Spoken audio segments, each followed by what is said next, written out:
안녕하세요. 알려주금융 시청자 여러분, 알려주금융의 정재동 과장입니다. 최근 비트코인이 아주 난리도 아니죠. 지난번 제가 비트코인 영상을 찍었을 때가 한 5,600만원을 왔다 갔다 하던 때였는데, 영상이 업로드가 되고 나서 6,584만원이라는 최고점을 찍고는 현재는 다시 5,600만원 내외의 가격을 형성하고 있습니다. 몇 년 전에 비트코인 광풍이 불었다가 거의 300만원대까지 내려갔던 때와 비교한다면 정말 큰 상승이죠. 이쯤 되니 비트코인을 투자하시는 분이나 안 하시는 분이나 궁금하실 것 같아요. 비트코인이 투자 가치가 있는 건 이제 알겠고, 무서워서 못하고 있을 뿐이지 사고 팔며 돈을 벌 수 있기는 한데, 그 비트코인이 대체 뭔데? 라는 의문이 있으실 것 같아서 오늘은 제가 이 비트코인이 무엇인지, 왜 사람들이 투자를 하고 왜 이렇게 끝도 없이 오르는지 여러 방면에서 확실하게 알려드리겠습니다. 함께 하시죠. 먼저 이 비트코인은 디지털 화폐의 한 종류라고 보시면 되거든요. 디지털 화폐라는 개념 안에 가상화폐, 전자화폐, 암호화폐, 그리고 CBDC라고 하는 국가중앙은행 디지털 화폐, 이렇게 4가지가 있다고 보시면 돼요. 먼저 가상화폐란 시청자분들도 들어보셨거나 직접 사용해보셨을 수도 있어요. 싸이월드의 도토리, 메이플스토리 게임 내에서 사용하는 메소 같은 어떤 가상공간 속에서 화폐의 가치를 가지고 있는 것들을 가상화폐라고 보시면 됩니다. 이 가상화폐와 암호화폐는 완전히 다른 개념이라고 생각하시면 되고요. 다음, 전자화폐란 네이버페이, 카카오페이와 같이 전자적인 방법으로 저장되어 화폐와 동일한 가치를 갖는 것. 그 다음으론 컴퓨터 등의 정보 형태로 남아 실물 없이 사이버상으로만 거래가 되는 전자화폐의 일종으로 처음 고안한 사람이 정한 규칙에 따라 가치가 정해지는 것이 암호화폐. 마지막으로 각국 중앙은행이 발행한 디지털 화폐인 CBDC. 이 CBDC는 블록체인이나 분산 원장 기술 등을 이용해 전자적 형태로 저장한다는 점에서 암호화폐와 유사하지만, 중앙은행이 보증한다는 점에서 비트코인 등의 민간 암호화폐보다 안정성이 높다는 장점을 가지고 있습니다. 그래서 결론적으로 이 비트코인이란 암호화폐인 것이고, 비트코인 외에 이더리움, 리플 등의 코인들도 모두 같은 암호화폐라는 겁니다. 그래서 비트코인은 무엇이냐? 컴퓨터 정보의 기본 단위인 비트와 동전의 합성어로 2009년 1월 사토시 나카모토라는 필명의 프로그래머가 개발을 했어요. 본인은 1975년생의 일본인이라고 주장을 했고, 사실 정확하게 밝혀진 바는 없다고 합니다. 비트코인은 특이하게 최대 발행량이 정해져 있어요. 총 100년간 2100만 개이고 2021년 기준으로 현재 발행량은 약 1850만 개입니다. 이러한 최대 발행량 때문에 화폐의 기능을 할 수 있다고 보시는 분들도 계시고, 단순한 데이터에 불과하다고 보는 분들도 계세요. 아직 확실하게 화폐의 기능을 해줄 수 있을지, 그리고 그 희소성의 가치는 얼마나 될지에 대해서 나온 게 없다 보니까 변동성이 크고 시세가 활발하게 바뀌고 있다고 볼 수 있겠습니다. 또 비트코인 말고 알트코인이라는 것이 있는데요. 쉽게 말해서 비트코인을 제외한 암호화폐 전부를 일컫는 용어입니다. 많이들 들어보셨을 이더리움, 리플, 라이트코인,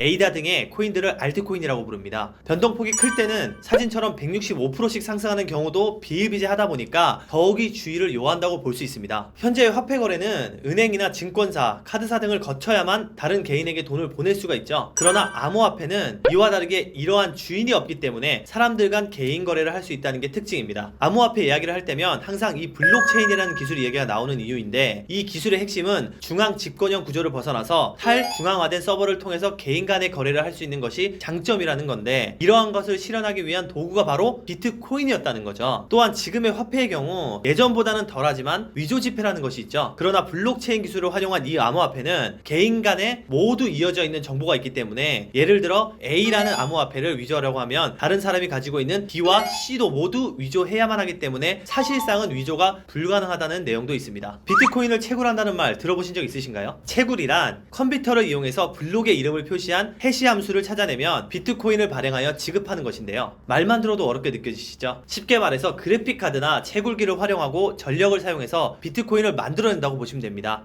실제로 최근 비트코인의 시세가 상승세를 이루면서 DC인사이드 채굴 갤러리, 블록체인 커뮤니티인 땡글닷컴 등에서는 하루에도 수십 건씩 채굴 관련한 정보를 주고받는 글이 올라오고 있어요. 그만큼 많은 사람들이 채굴에 관심을 가지고 있다는 것을 보여주는 실예입니다. 이 암호화폐 채굴에 가장 많이 활용되는 것이 컴퓨터 그래픽카드인데, 지금 품귀 현상이 일어나서 원가 대비해서 1.5배에서 2배까지도 비싸진 상황이고, 돈을 줘도 구하기 어려운 상황까지 직면해 있으며, 코로나로 인해서 영업에 큰 타격을 받은 몇몇 PC방에서도 채굴을 시작하는 경우도 많이 있다고 합니다. 그러나 이 채굴을 하기 위해서는 장비값, 전기세 등 고정 비용이 꽤나 크기 때문에 주의를 요하셔야 한다는 점은 꼭 참고해 두시길 바라겠습니다. 이와 같이 전기 사용량이 막대하다 보니까 최근 이슈가 한 가지 있었는데요. 채굴의 성지라고 불리는 중국의 네이멍구에서는 전 세계 비트코인의 약 8%가 채굴되는 것으로 확인되었는데, 중국 정부에서 전기 에너지를 너무 많이 쓰는 바람에 에너지 절감을 위해서 가상화폐 채굴장을 전면 폐쇄했다고 합니다. 이처럼 국가에서 강경하게 통제할 정도로 전기 에너지를 많이 사용한다는 것을 보여주는